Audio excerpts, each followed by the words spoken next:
ಜಾತಿ ಜನಗಣತಿ ರಾಜ್ಯದಲ್ಲಿ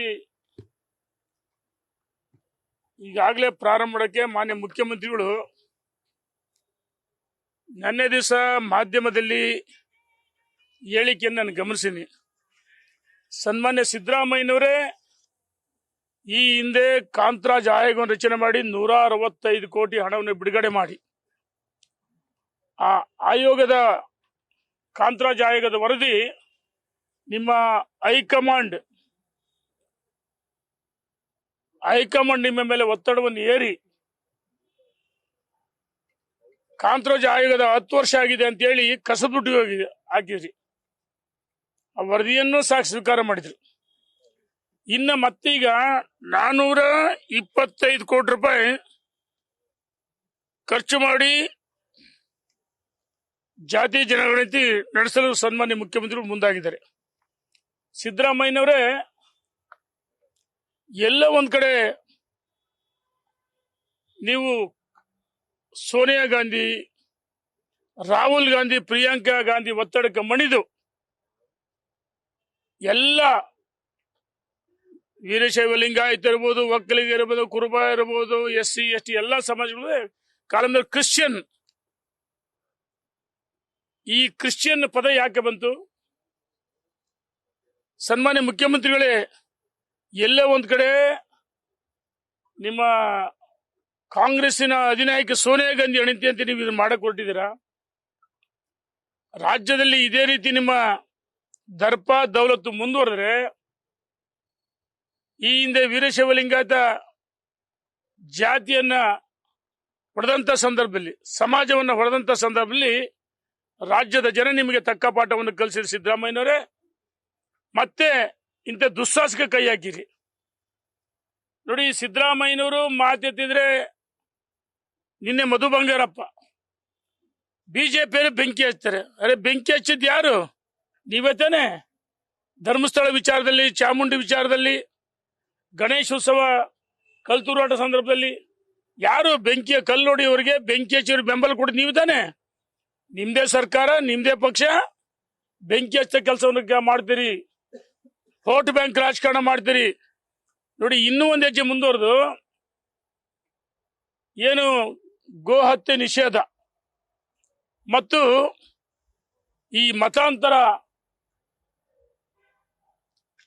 ನಿಷೇಧವನ್ನ ಕೆಲವರ ಒತ್ತಡಕ್ಕೆ ಮಣಿದು ವಾಪಸ್ ಪಡೆಯುವುದಕ್ಕೆ ನೀವು ಈಗಾಗಲೇ ಚಿಂತೆ ನಡೆಸಿದಿರಿ ಸಿದ್ದರಾಮಯ್ಯನವರೇ.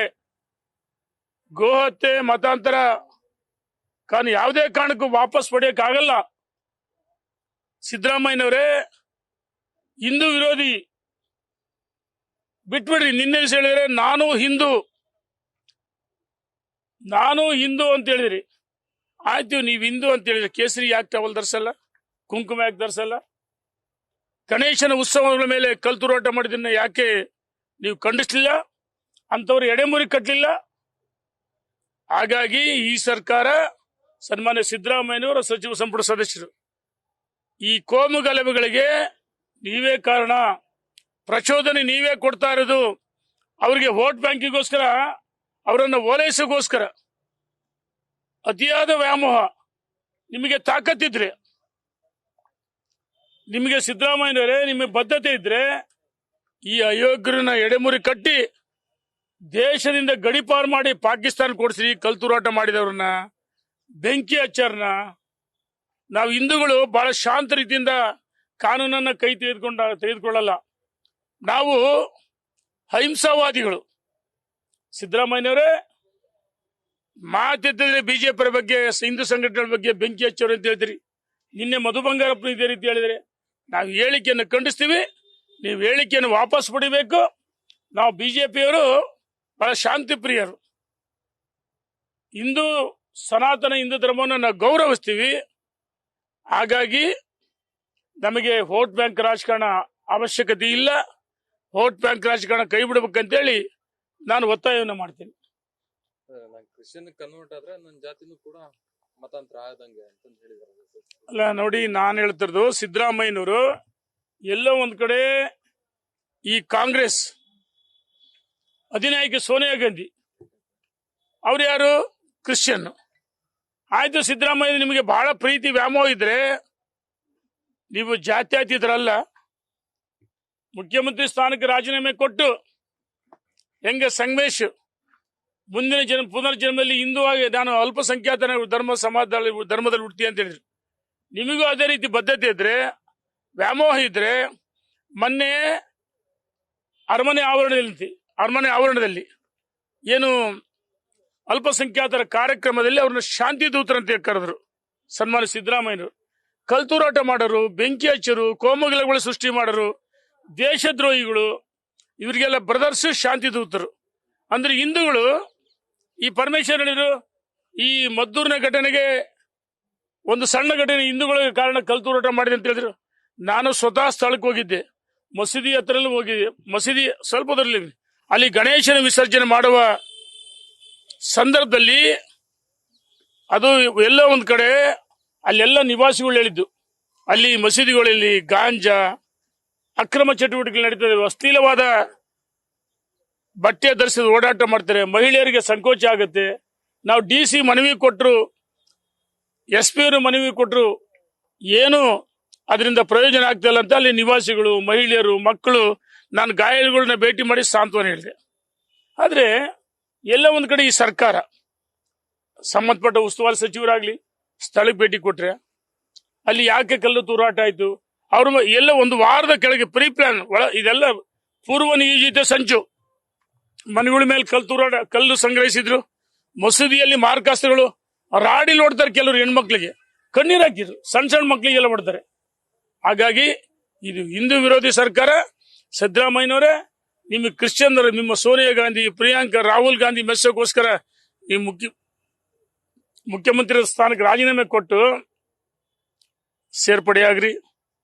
ನಿಮ್ಮ ಈಗ ಅಲ್ಲಿ ಇದು ಹೇಳಿದಾರಲ್ಲ ಸರ್, ಈ ತರ ಎಲ್ಲ ಹಿಂದೂಗಳನ್ನ ಒಂಥರ ಅವರೇ ಎಲ್ಲಿ ಮಾಡಿದ್ರು ಅನ್ನೋ ತರ ಈಗ ಇಲ್ಲಿನೂ ದಾವಣಗೆರೆಲ್ಲ ಹಂಗೆ ಸರ್, ಇಲ್ಲಿ ಸಚಿವರು ಒದ್ದು ಹೋಗ್ತಿದೆ ಅಂತ ಹೇಳಿದ್ರು. ನೋಡಿ, ನಾನು ಕಳೆದ 15 ದಿವಸಗಳಿಗೆ ಹಿಂದೆ ಹೇಳಿಕೆ ಕೊಟ್ಟಿದ್ದೆ,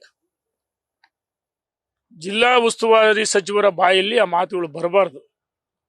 ಯಾಕಂದ್ರೆ ಅವರು ಪ್ರಮಾಣ ವಚನ ಸ್ವೀಕರಿಸುವ ಸಂದರ್ಭ ಯಾರೇ ಇರ್ಬೋದು, ಶಾಸಕರಿರ್ಬೋದು, ಸಚಿವರಿರ್ಬೋದು, ಮುಖ್ಯಮಂತ್ರಿಗಳಿರ್ಬೋದು, ಅಲ್ಲಿ ಗೌಪ್ಯತೆಯನ್ನು ಕಾಪಾಡಿ ಪ್ರಮಾಣ ವಚನ ಸ್ವೀಕರಿಸ ಮಾಡಿದ್ದಾರೆ. ಜಾತ್ಯತೀತವಾಗಿ ಸಂವಿಧಾನಬದ್ಧವಾಗಿ ಆಡಳಿತ ನಡೆಸ್ತೀವಿ ಮತ್ತು ನಾವೆಲ್ಲ ಭಾರತ ಮಾತೆಯ ಮಕ್ಕಳು ಅಂತ ಹೇಳಿ ನಮ್ಮಲ್ಲಿ ಒಂದು ಸಂವಿಧಾನ ಪ್ರತಿಜ್ಞೆ ಸ್ವೀಕಾರ ಮಾಡ್ತೀವಿ. ನೋಡಿ, ಇದು ಹಿಂದೂ ರಾಷ್ಟ್ರ, ಕೇಳುವುದಕ್ಕೆ ಯಾರಿಗೂ ಹಕ್ಕಿಲ್ಲ. ಗಣೇಶನ ಮೆರವಣಿಗೆ ಏನು ಅಲ್ಲಿ ಹೋಗಬಾರ್ದು ಇಲ್ಲಿ ಹೋಗಬಾರ್ದು ಹೇಳಕ್ಕೆ ಯಾರಿಗೂ ಹಕ್ಕಿಲ್ಲ, ಮತ್ತು ಯಾವುದೇ ಷರತ್ತುಗಳು ಹಾಕಬಾರ್ದು. ನೋಡಿ, ನಿನ್ನೆ ದಿವಸ ಚಿತ್ರದುರ್ಗದಲ್ಲಿ 6 ಡಿಜೆಗಳಿಗೆ ಅನುಮತಿ ಕೊಡಿದ್ರು. ಅಲ್ಲಿಯ ಸಂಘಟನೆಗಳು, ಬಜರಂಗ ದಳ, ವಿಶ್ವ ಹಿಂದೂ ಪರಿಷತ್ತು ಮತ್ತು ಅನೇಕ ಸಂಘಟನೆಗಳು, ಸಂಸದರು, ನಾವೆಲ್ಲ ಹೋಗಿ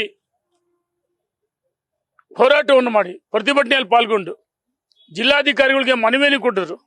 ಆ ಒತ್ತಡಕ್ಕೆ ಮಣಿದು ಡಿಜೆಗೆ ಅನುಮತಿ ಕೊಟ್ಟರು. ನೋಡಿ, ಈ ಕಲಾ ತಂಡಗಳು ಬೇಕು, ಕಲಾ ತಂಡಗಳು ಬೇಡ ಅಂತ ನಾವು ಯಾರು ಹೇಳಲ್ಲ.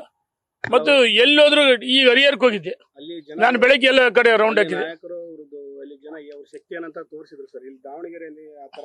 ಎಲ್ಲದಕ್ಕೂ ಕೆಟ್ಟ ರಾಜಕೀಯ ಮಾಡ್ತಾರೆ.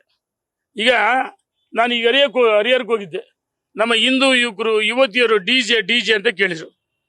ನಿನ್ನೆ ದಿವಸ ಬಹಳಷ್ಟು ಜನ ದಾವಣಗೆರೆಯಿಂದ ಬಂದ್ರು ಯುವಕರು, ಅಣ್ಣ ದಾವಣಗೆರೆ ಡಿಜೆ ಬೇಕಂತ ಕೂಗ್ತಾರೆ. ಆದ್ರೆ ಜಿಲ್ಲಾಡಳಿತ ಸರ್ವಾಧಿಕಾರಿಗಳಂತ ವರ್ತಿಸಬಾರ್ದು, ಇದು ಒಳ್ಳೇದಲ್ಲ. ನಾನು ಒತ್ತಾಯ ಮಾಡ್ತೀನಿ ಜಿಲ್ಲಾಡಳಿತಕ್ಕೆ, ಕೊನೆ ಪಕ್ಷ ಏನು ಈ ಪ್ರೌಢಶಾಲಾ ಮೈದಾನದಲ್ಲಿ, ಸರ್ಕಾರಿ ಹೈಸ್ಕೂಲ್ ಮೈದಾನದಲ್ಲಿ ಹಿಂದೂ ಮಹಾಗಣಪತಿ ಪ್ರತಿಷ್ಠಾಪನೆ ಆಗಿದೆ. ಒಂದು ಷರತ್ತುಗಳು ಹಾಕಿ ಡಿಜೆ ಅನುಮತಿಯನ್ನು ಕೊಡಬೇಕಂತ ಹೇಳಿ ನಾನು ಒತ್ತಾಯ ಮಾಡ್ತೀನಿ. ಇದ್ರ ಬಗ್ಗೆ ಜಿಲ್ಲಾ ಉಸ್ತುವಾರಿ ಸಚಿವರು ಅಲ್ಲ, ಈಗೆಲ್ಲವೂ ಬಿಟ್ಟು ಬಿಡದಾರೆ. ಈಗ ಕೊನೆ ಪಕ್ಷ ಕೆಲವು ಷರತ್ತುಗಳು ಹಾಕ್ಲಿ. ಜಿಲ್ಲಾ ಉಸ್ತುವಾರಿ ಸಚಿವರು ಇದನ್ನು ಗಂಭೀರವಾಗಿ ಪರಿಗಣಿಸಬೇಕು. ನಾಳೆ ಇಲ್ಲದ್ರೆ ಅವರಿಗೆ ಮನೆ ಸಿಗುತ್ತೆ, ಯುವಕರೆಲ್ಲ ತಿರುಗಿ ಬಿಡ್ತಾರೆ ಈ ಸರ್ಕಾರ ವಿರುದ್ಧ, ಜಿಲ್ಲಾಡಳಿತ ವಿರುದ್ಧ. ಎಲ್ಲ ಕಡೆ ಆಕ್ರೋಶ, ಹಿಂದೂ ವಿರೋಧಿ ಸರ್ಕಾರ ಅಂತೇಳಿ ಜನ ಮಾತಾಡ್ತಾರೆ.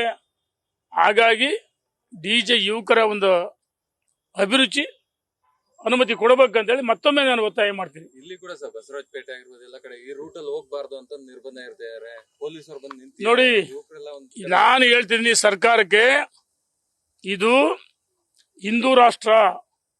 ನೋಡಿ, ಉದಾಹರಣೆ ಮದ್ದೂರು, ಆ ಮಸೀದಿ ಏನು ಪ್ರಾರ್ಥನೆ ಮಾಡಿರೋರು ಈದ್ ಮಿಲಾದ್ ಮೊನ್ನೆ ಹಬ್ಬ, ಗಣೇಶನ ಉತ್ಸವದ ಮುಂದೆ ಗಣೇಶನ ಪ್ರತಿಷ್ಠಾಪನೆ ಮಾಡಿದ್ರಲ್ಲ.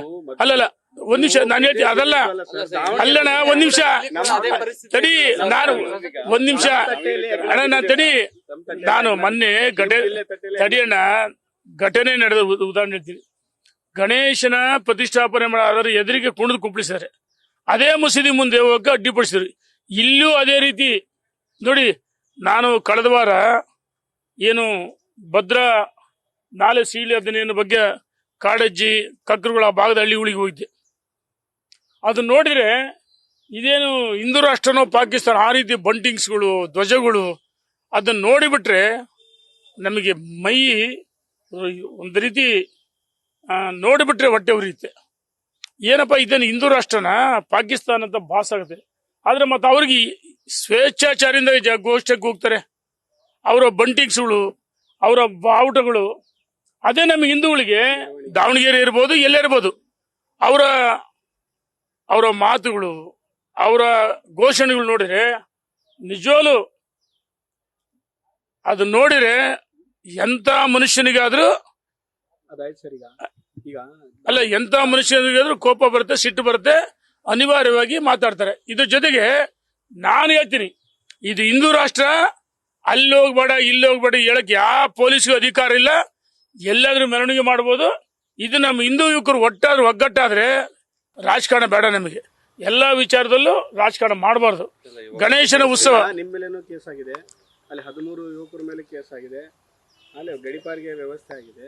ಈಗ ನಿಮ್ಮ ಜಿಲ್ಲೆಯಲ್ಲೇ ಈ ತರ ನೋಡಿ, ಬೇರೆ ಜಿಲ್ಲೆ ಗಡಿಪಾರ್ ಮಾಡಿದ್ರೆ ಇದರ ತಕ್ಕ ಯಾರು ನಮ್ಮ ಹಿಂದೂ ಯುವಕರನ್ನ ಗಡಿಪಾರ್ ಮಾಡಕ್ ಪ್ರಯತ್ನ ಮಾಡಿದ್ರೆ ತಕ್ಕ ಉತ್ತರವನ್ನು ಕೊಡ್ತೀವಿ, ತಕ್ಕ ಪಾಠವನ್ನು ಕಲಿಸ್ತೀವಿ. ನನ್ನ ಮೇಲೆ ಹೇಳಿದಲ್ಲ, ನಾನು ಈಗಲೂ ಹೇಳ್ತೀನಿ, ತಾಕತ್ತಿದ್ರೆ ನನ್ನ ಬಂಧಿಸ್ರಿ, ಜಿಲ್ಲಾಡಳಿತಕ್ಕೆ ಸವಾಲಾಗ್ತೀನಿ. ನೋಡಿ, ನಾನು 150 ಕೇಸ್ಗಳು ನನ್ನ ಮೇಲೆ, 2 ಬಾರಿ ಜೈಲಿಗೆ ಹೋಗಿ ಬಂದೀನಿ. ಬೆಳಗಾವಿಗೆ 15 ದಿವಸ, ಬಳ್ಳಾರಿಗೆ 1 ವಾರ ಜೈಲಿಗೆ ಹೋಗಿದ್ದೀನಿ. ನಾನು ಈ ಕೇಸ್ಗಳಿಗೆಲ್ಲ ಜಗ್ಗಲ್ಲ, ಬಗ್ಗಲ್ಲ, ಕುಗ್ಗಲ್ಲ, ಎಲ್ಲದಕ್ಕೂ ಸಿದ್ಧವಾಗಿದ್ದೀನಿ. ತಾಕತ್ತಿದ್ರೆ ಬಂಧಿಸ್ರಿ ಅಂತೇಳಿ ಮತ್ತೊಮ್ಮೆ ಸವಾಲಾಗ್ತೀನಿ ಮಾಧ್ಯಮ ಸ್ನೇಹಿತರ ಮುಖಾಂತರ. Thank you.